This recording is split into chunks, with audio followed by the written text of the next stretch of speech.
성도님들, 우리 속담에 그림의 떡이라는 말이 있습니다. 어떤 실체가 손에 닿을 정도로 가까이 있긴 하지만 그것을 결코 자신의 것으로 삼을 수 없는 경우를 빗대어 하는 말이죠. 예를 들어 지금 엄청나게 배가 고픈데 정말 맛있게 보이는 떡들이 진열대에 놓여 있는 것을 보게 됩니다. 그때 이 자기 수중에 돈이 있어서 그 떡을 사 먹을 수 있다면 그 떡은 실제 그대로의 떡이 되는 것입니다. 이제 그걸 사서 맛있게 먹으면 되는 것이죠. 하지만 허기가 졌음에도 주머니에 동전 한 입 없는 바람에 군침만 흘리고 있다면 그 사람에게 이 떡은 불행히도 그림의 떡이 되는 것입니다. 그러므로 그림의 떡이라는 말은 떡을 그려놓은 예쁜 그림을 감상할 때 쓰는 말이 아닙니다. 이 말은 분명히 실체가 눈앞에 있음에도 불구하고 그것을 결코 가질 수 없는 그런 고통과 괴로움을 말하는 것이죠. 그리고 이런 경우 이 당사자의 허기가 심하면 심할수록, 배고픔이 심하면 심할수록 그 고통과 괴로움은 가중되는 법입니다. 이런 관점에서 보면 실제 하는 떡을 그림의 떡으로만 간주해야 하는 사람은 분명히 불쌍한 사람임이 틀림없습니다. 그런데 오늘 본문에 나오는 안진뱅이 거린 이 사람도요, 참으로 불쌍한 사람입니다. 왜냐하면 이 사람에게도 날마다 고통을 더해주는 그림의 떡이 있었기 때문입니다. 우리 다 함께 오늘 본문 1절과 2절 말씀 함께 보겠습니다. 제9시 기도 시간에 베드로와 요한이 성전에 올라갈새 나면서 못 걷게 된 이를 사람들이 메고 오니 이는 성전에 들어가는 사람들에게 구걸하기 위하여 날마다 미문이라는 성전 문에 두는 자라. 보통 이 경건하다고 자칭하는 유대인들은요, 아침 9시, 낮 12시, 오후 3시 이렇게 하루 3번씩 예루살렘 성전을 찾아가 기도를 합니다. 베드로와 요한도 마찬가지였습니다. 그래서 오늘 본문 1절 말씀에 보면 제9시에, 그러니까 지금 시각으로 환산하면 오후 3시에 베드로와 요한은 성전에 기도하러 올라갔다라고 합니다. 그런데요, 보통 성전으로 가기 위해서는 예루살렘 성전의 문들 중 성전과 가장 가까운 니카노르라는 문을 사용하게 됩니다. 이 문은 성전 밖에 있는 이방인의 뜰에서 성전 안의 첫 장소인 여인의 뜰로 통하는 성전 동쪽 문이었습니다. 그런데 당시 사람들이 이 니카노르라는 문을 미문이라고 불렀습니다.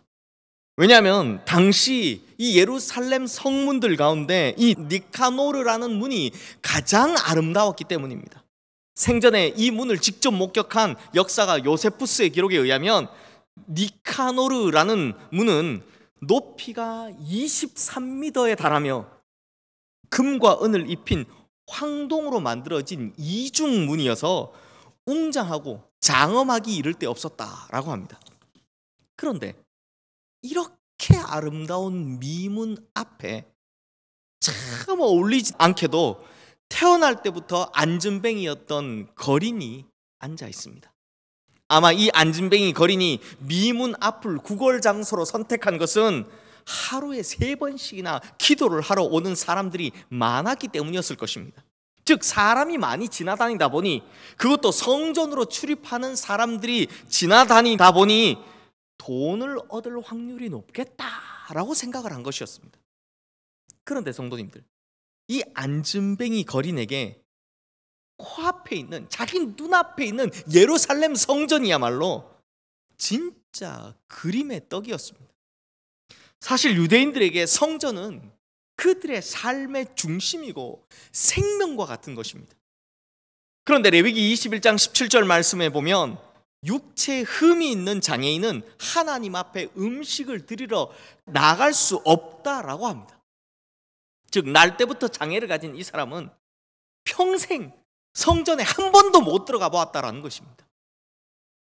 또 사도행전 4장 22절 말씀에 보면 이 사람의 나이가 40여 세라는데, 그러니까 나면서부터 못 걷게 된 이 사람은 40여 년 동안 성전 미문 앞 거기까지, 그 이상을 단 한 발짝도 넘어갈 수 없었다라는 것입니다. 그러니까 이 앉은뱅이 거린이 정말 원하지만, 정말 가고 싶지만 결코 가질 수 없는 것, 결코 들어갈 수 없는 것, 그것이 바로 성전이었다라는 것입니다. 그러다 보니 이 앉은뱅이 거린은 미문을 통과하여 성전 안으로 들어가 하나님을 경배한 것이 아니라 단지 미문 앞에서 구걸만 하고 있더라라는 것입니다.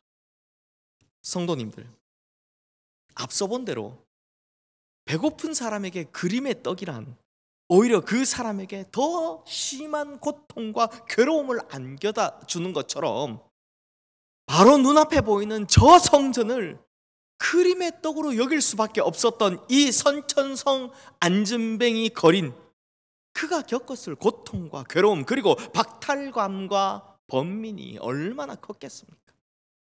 더군다나 이 앉은뱅이 거린이 자리 잡고 있는 곳은 가장 화려한 미문이니, 그 화려함과 정반대로 이 사람의 비참함과 불쌍함은 더욱 두드러져 보이기만 할 뿐이었을 것입니다. 그런데 어찌된 일인지 오늘 본문 8절 말씀에 보면 이 사람이 걷기도 하고 뛰기도 하였다라고 합니다.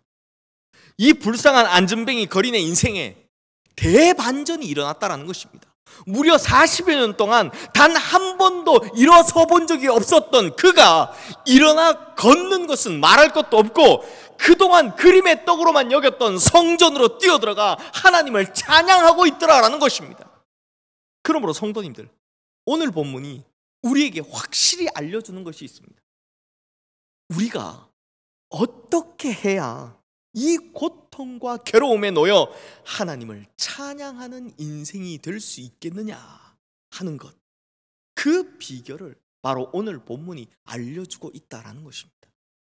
그래서 이 내용이 참 중요하다고 생각되어서요, 이번 주와 다음 주 이렇게 2주에 걸쳐서 설교를 하려고 하는데요, 그렇다면 이제 대체 무엇 때문에 이 사람에게 이런 기적이 일어났으며 어떻게 이런 찬양을 할 수 있었는지 차분히 살펴보도록 하겠습니다.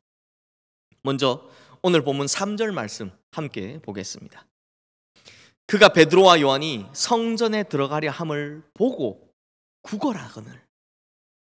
자, 성도님들, 이제부터 우리가 보다라는 단어들에 집중을 할 텐데요, 미리 말씀을 드리자면 우리말에는 보다라는 말이 이 하나밖에 없지만 헬라어에서 보다라는 말은 여러 가지라는 것을 미리 알아두시면 이해하시기에 도움이 되실 것 같습니다.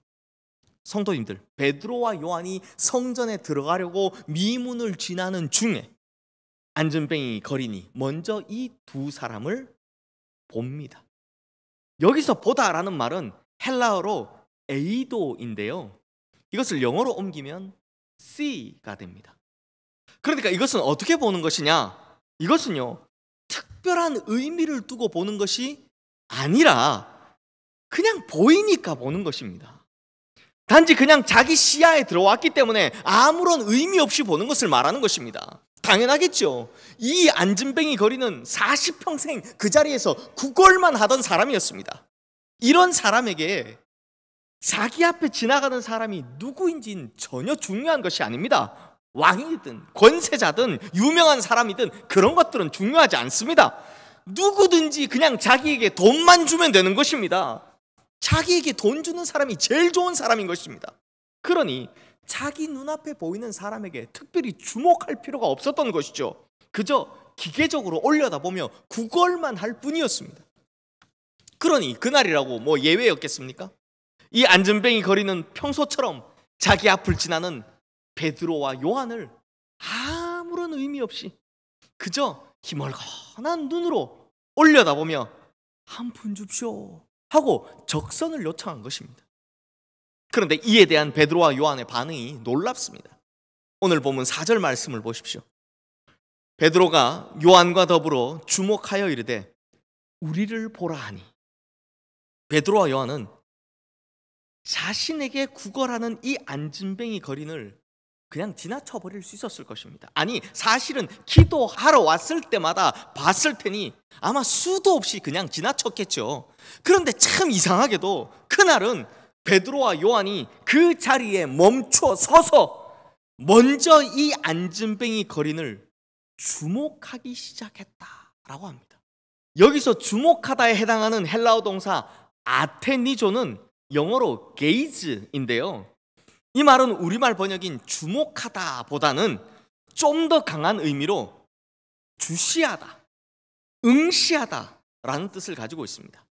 그러니까 분명 구걸하는 안진뱅이 거리는 희멀건한 눈빛으로 아무런 의미 없이 베드로와 요한을 바라보았을 뿐인데, 충분히 그냥 지나쳐 버릴 수 있었던 베드로와 요한은 오히려 지금 이 사람을 응시하고 있더라라는 것입니다.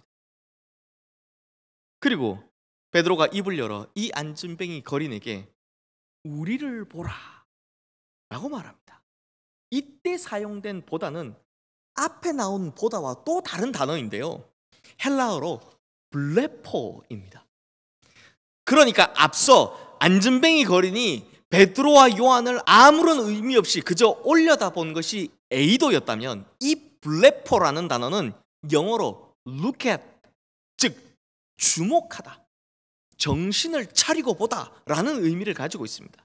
즉 건성으로 자신을 쳐다보고 있는 안진뱅이 거지에게 베드로는 지금 정신 차리고 자신에게 주목할 것을 요구한 것입니다. 그러자 5절 말씀을 보십시오. 이 안진뱅이 거린이 그들에게 무엇을 얻을까 하여 바라보았다 라고 합니다.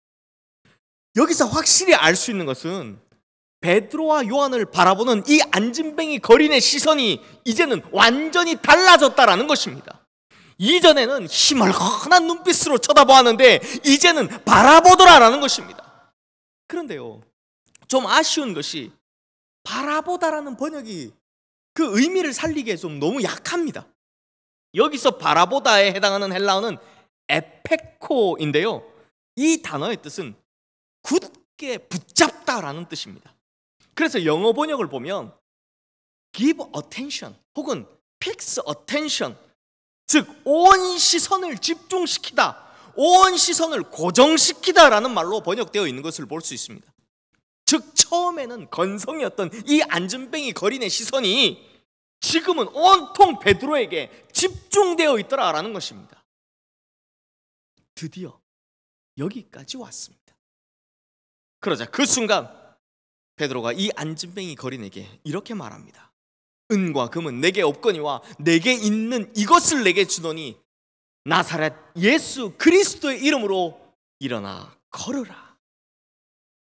그리고 그 오른손을 잡아 일으키니 그가 걷게 되는 놀라운 기적이 일어나게 되었다라는 것입니다. 이 안진뱅이 거린이 얼마나 놀랐을지 상상이나 가십니까? 그리고 이 안진뱅이 거린요, 보통은 일어서자마자 어디를 가겠습니까? 가족을 만나러요? 혹은 친구를 만나러요? 아닙니다. 그의 평생 동안 그림의 떡으로 고통을 받았던 바로 성전으로 뛰어들어갑니다. 그 성전으로 뛰어들어가 하나님을 찬양하고 있더라는 것입니다. 그리고 이것을 본 모든 사람들이 그것을 놀랍게 여겼다라고 합니다. 그런데 성도님들, 이때 이 안진뱅이 거린요, 이 안진뱅이 거린이 베드로 한번 제대로 쳐다봤다고 이런 기적이 일어났을까요? 아닙니다. 성도님들, 이 안진뱅이 거린이 에페코, 그러니까 온 시선을 집중시키는 그 순간, 그때 베드로가 뭐라고 했습니까? 나사렛 예수 그리스도의 이름으로 일어나 걸어라 라고 말했습니다. 그러니까 이 말은 베드로가 자신에게 집중하고 자신을 향한 시선을 굳게 붙잡으라 라는 말이 아니라 자기 안에 있는 예수 그리스도에게 집중하고 그분을 굳게 붙잡으라 라는 말인 것입니다. 비록 안진뱅이 거린이 처한 당장의 문제를 해결할 은과 금은 내게 없지만 이런 은보다도 귀하고 금보다도 귀한 그리고 이 안진뱅이 거린의 모든 근본적인 문제를 해결할 바로 지금 내 안에 살아서 역사하시는 그분 예수 그리스도를 굳게 붙들어라라는 초청의 이야기였다라는 것입니다. 그리고 그때 이 안진뱅이 거린의 시선이 예수님을 향해 에페코 굳게 붙잡게 되었을 때 이 놀라운 기적의 역사가 일어나게 되었다라는 것입니다. 그러므로 성도님들, 이 안진뱅이 거린이 40여 년에 걸친 절망적인 자신의 삶과 작별할 수 있었던 것은 또한 새로운 인생의 기적의 노래를, 기적의 찬양을 부를 수 있었던 것은 그가 눈을 들어 주님을 향해 자신의 시선을 집중하는 것부터, 자신의 시선을 고정하는 것부터 시작되었다라는 것입니다.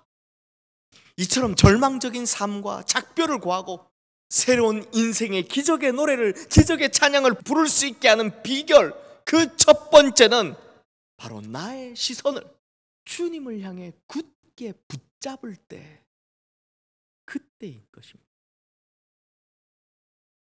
사랑하는 성도님들, 우리가 이 세상살이 하는 동안 우리는 우리의 시선을 뺏어가는 많은 것들을 경험하게 됩니다.